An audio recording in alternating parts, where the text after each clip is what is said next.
we're in uncertain times, and if you even if you're not in the trucking industry, and you're watching this, if your operating expenses for your company went up 30 or 40% overnight, and there was no offset to bill for it in any way, what would the impact be for your organization? That's how it is for truckers, because this is that big of an impact for our carriers out there that are delivering for us. So when you go to pick something up and you see it went up $1, but something you value and you need, it's because of the fuel and what it costs to get it there, I would say try to keep that in mind, because it should be trickling down. I know we pay a fuel surcharge here and always have. I mean, that goes back to 2000, 99, 98, when fuel started to spike, and we instituted a fuel surcharge policy across the board. So it's real.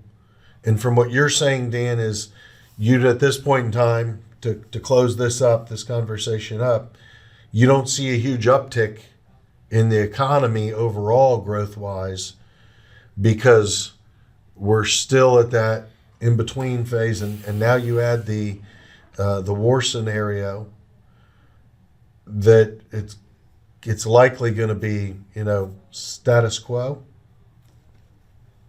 Yeah, no better than that. It'd be better than that?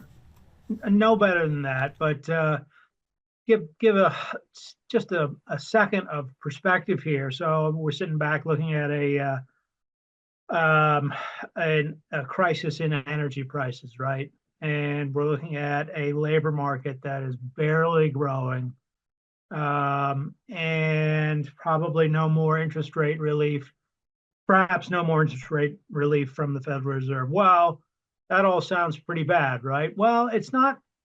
There's still a few things going for us. One is the Federal Reserve has cut interest rates a lot, and it takes over a year for those interest rate cuts to have full effect. Yep. So 3 to 5 quarters. That's, you have that written down somewhere. So there's still a lot of impact that's coming from that. And the second part is, like it or not, supposedly the one big beautiful bill is going to provide significant tax refunds. We'll see. That's the plan. So there's a stimulus there as well. So it's anytime you have this sort of massive uncertainty of a war, that's really concerning. But there are some supports as well. And I'll mention one other thing, as far as when you get into events like, any kind of disruption. These things get shaken off pretty quickly. I mean, you might remember when Russia invaded Ukraine, it was, a whole lot of hand wringing and flags coming out, we're with Ukraine and so forth. And it was a very unsettling time. And if you use the stock market as a proxy for the economy, which, is a pretty bold assumption, it's not really that good an assumption, but the point is, if you go back, I'm looking at events, 20, 30 events starting back at World War II, how long it takes the stock market to recover. Well, it hits the bottom in about 16 days, and it comes back up in something like the same period. And 3 months after we've bottomed out, usually stock market's in positive territory again. So it's this immediacy effect that feels terrible for people. I mean, it's got me worried. It's got you all worried. Clearly, financial markets worried, but they tend to historically get shaken off pretty quick. It doesn't mean the prices are going to go back down, but it means the weight on the economy outside of the energy complex is probably not going to be that long lasting. Very good. Well, Sam, you got any questions for Lewie? Let's see. Yeah, Lewie, could you just explain for everyone so they could understand that what this fuel increase did to drivers from a cost per mile, let's say when they're loaded? What was the previous cost per mile at the fuel price, and then what is it now? And because rates haven't necessarily gone up that much, they're still pretty sticky. So I think that could help people understand what they're feeling exactly numerically. Yeah, that's kind of a loaded question, but I'll do my best because everybody's cost per mile, of course, is different. Right. So it makes it a little difficult. All right, well, let's just do just fuel quick then. math, Just the cost per some mile quick- of fuel. Just some quick math on about a 6 to 6.5 mile a gallon. They probably went up about 35 to 50 cents. I'm guessing off math off the top of my head is what their cost has went, but I do appreciate the question because it kind of segues into the one thing I wanted to say especially for the folks out here with trucks. This is the times like this is why it's so important. You have to know your cost of operation and know your business, because the first and foremost thing you need to know so you can have a fuel surcharge or you can set a rate or know if you're going to make a profit is knowing what it costs to operate the truck. So if you already know your cost of operation and now diesel fuel's jumped up, 50, 60%, whatever, it's you can figure that math out pretty freaking quick on how much more you're going to need. So that's what's very important. It's also very important that this is why it's important to either have contract rates, and your own direct customers, or work with brokers like yourselves and who have fuel surcharges, who have good rates and treat you correctly, understand what you're going through, know who you're working for. It's also a very good time to have some sort of, look into a fuel surcharge or a fuel card or something like that, because that's the one thing that small carriers, which again makes up the mass majority, you don't have the purchase power of a mega fleet. You can't tell your drivers, all these drivers, to go buy fuel at this place to keep your numbers up to get a huge reduction in price of fuel. So it's very, very important that you look for a fuel card out there. I mean, and there's lots of different options. We have one, other people have one, and you can save some money, probably not as much as we all like, but anything like that, you got to be looking at ways to save money. And, I know myself when I had my business, my last truck, I went from a hood, which I'd always had, to a freaking spaceship truck, because of fuel mileage. No big long nose out there pushing in the wind. And the thing, the sad thing, I saved almost $20,000 the first year I owned that truck in fuel. So, that's things you have to ask yourself. Hey, I like a big hood truck and all that stuff as much as anybody, big motor, big fuel. But there comes a time that you have to think about your cost of operations and your savings. And I guarantee, I know John's been to our Truck to Success thing at OOIDA, and the one thing we talk about is the cost of operation for a big fleet. It's way less than the cost of operation for your average owner operator. Mm-hmm. And that's what I always tell the students.